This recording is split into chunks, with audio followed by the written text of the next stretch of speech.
So let me show you how a simple academic painting can still be interesting even today.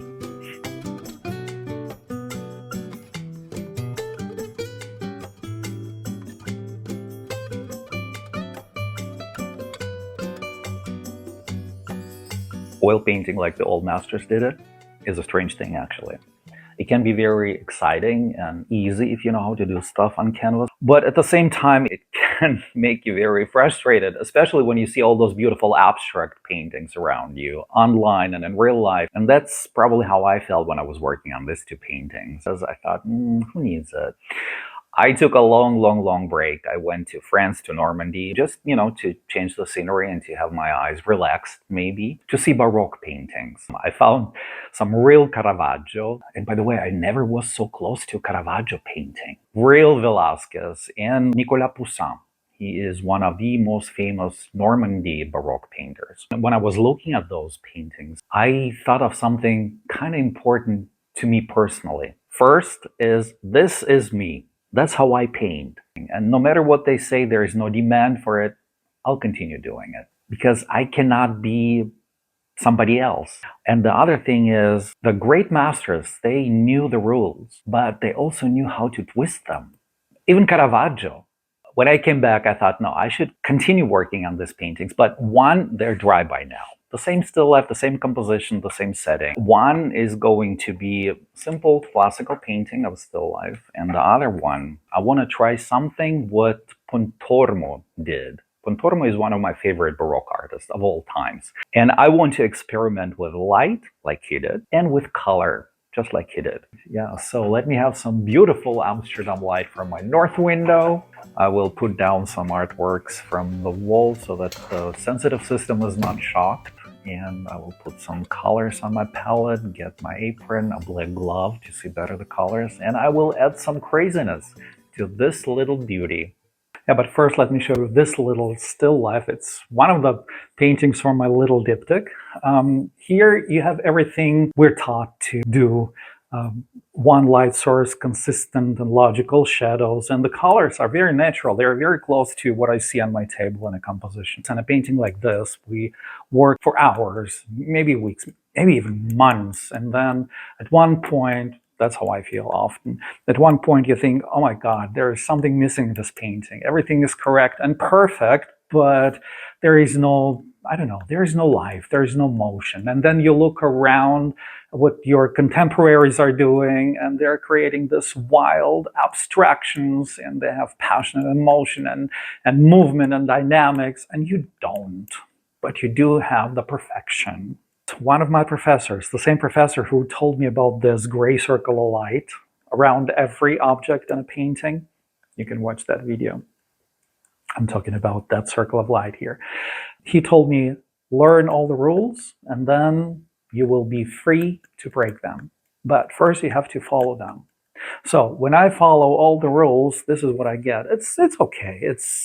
Technically it's a good painting, but to me, it lacks something. I want more in this painting. A couple months ago, and I already told you about this, I went to Florence and I spent probably an hour in one of the little churches in Florence. And I was standing in front of this painting by Pontormo. It's the Deposition from the Cross. And I looked at it, it's so beautiful, it's so moving, it's so alive. But then I noticed there's something wrong in this painting. And I believe Pontormo did it on purpose. There are several light sources, more than one. I counted 5. I don't know how many you can count in this painting. Not real light sources. The colors are, well, okay, it's Mannerism, but still the colors are way off. And the composition is built this way that the figures are moving, they're floating. There is no ground underneath of any of those figures. So I was standing there and I was thinking, what can I learn from this painting? What can we take from this painting and apply in our own artworks? Yeah, and I wanted to show you my experience in a painting, but I don't have that many models to build that composition. So I went in Amsterdam, I went to a market and I bought all those vegetables to make a composition similar to Pontormo's. So I have an onion, lemon, 2 cherry tomatoes, and an apple in a bag. So in this still life, I think I might be able to show you something. Remember those 5 light sources I was talking about in the Pontormo's painting? Well, I might be exaggerating. Maybe there are 3 or 4. But look at this. Look at this painting. This is the deposition from the cross, and this is the painting. And if I darken it, look what we have. Where does the light come from? And you know what? If he did it, why can't I do it? I thought so, and I did so. That's why I went for the second still life painting, just to experiment, just to have something unusual, just to have more than one light source, maybe different colors, weird, strange, unnatural colors. And I would totally encourage you to try doing the same thing. I mean, you have to learn the rules first, and then you will be free to break them. Yeah, you see, Christ is lit from above. The carrier under Christ, he is lit from a totally different side. And this figure turning back to us, nobody even knows who this figure is, but this figure is lit from below. Why is this?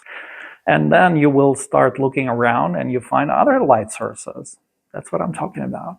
Strange, isn't it? But so beautiful. I thought, no, this is not normal. This shouldn't be. But you know what? This not normal survived 500 years and it's still there. And we're still standing in awe in front of it. And why can't we do the same? It's like each figure in this composition lives its own individual life. So I want to try having each object in my still life composition having its own individual life as well. And the colors. Usually my palette is very limited. I have 6, 7 colors and basta. But here I added some other colors I don't usually use. And you can see some colors in my painting on canvas, they shouldn't be there. It's not natural for them to be there. But hey, why not? But you know what's the strangest thing about that painting by Pontormo? Guess what is the brightest figure in this composition? It's not Christ. It's this figure turning back to us. Why?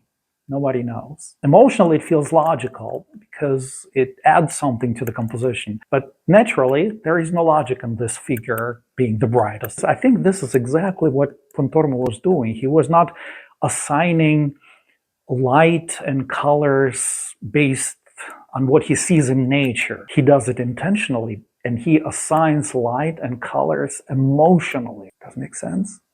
I hope it does. Yeah, so now you can see that I try to do the same thing, but not with Jesus, saints, and the angels, no, but with my vegetables. All I wanted to have on the second painting is Mannerism. But you may say, oh, you didn't go too far. No, I didn't go too far. I didn't make an abstract painting or something you will have to figure out what it is. No, but I did exactly what Pontormo did.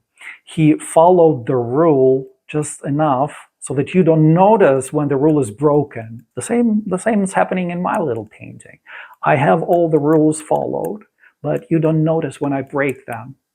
You see that I broke them, but you don't know where. Don't get me wrong, but if your painting is just bad, you cannot say, I broke all the rules. No, you didn't break any rules because you don't know any.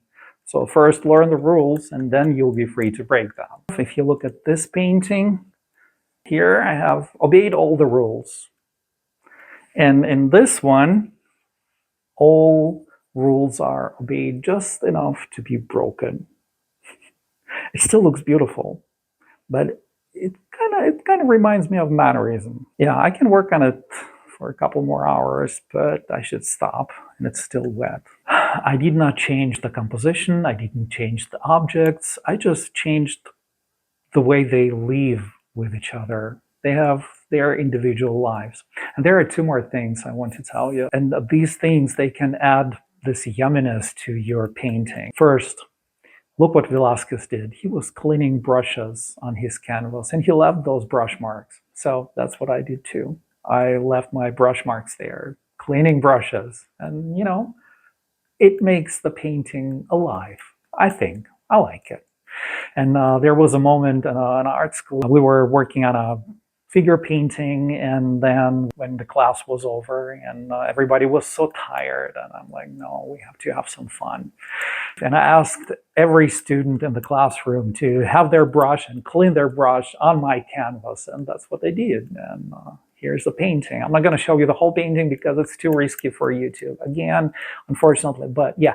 Okay, this is tip number 1. Try cleaning your brush on your canvas and leave those brush marks. And tip number 2, if you made a mistake, just follow this mistake. If you made a strange or weird and a line that shouldn't be there, try following it. Try playing along with it, and you'll see. Maybe you like it too in your painting. I personally liked working on both of those paintings, but this one, it is less technically correct. Some colors should be there, some lines should be there, and the shadows should be better defined, and the drapery, oh, how much I hated drapery at school. But yeah, the drapery should be worked on more, but it still kind of feels more, I don't know, more alive. What do you think? And I asked my partner and a couple other people who saw these two paintings which one they like. And my partner told he liked that classical painting. So archaic, I know. But which one do you like? Which one would you like? Which one would you prefer? Let me know in a comment. Oh, and you should see how it looks on a figurative painting. Male figure becomes beautiful. Yeah, anyway, I tell you always observe, observe, observe, and draw and paint what you see. But I want to tell you another thing. The reality is not what makes the painting believable. And Pontormo is a perfect example for this. Yeah, so my name is Dimitri Ross. I'm a figurative artist in Amsterdam, and I will see you in the next one.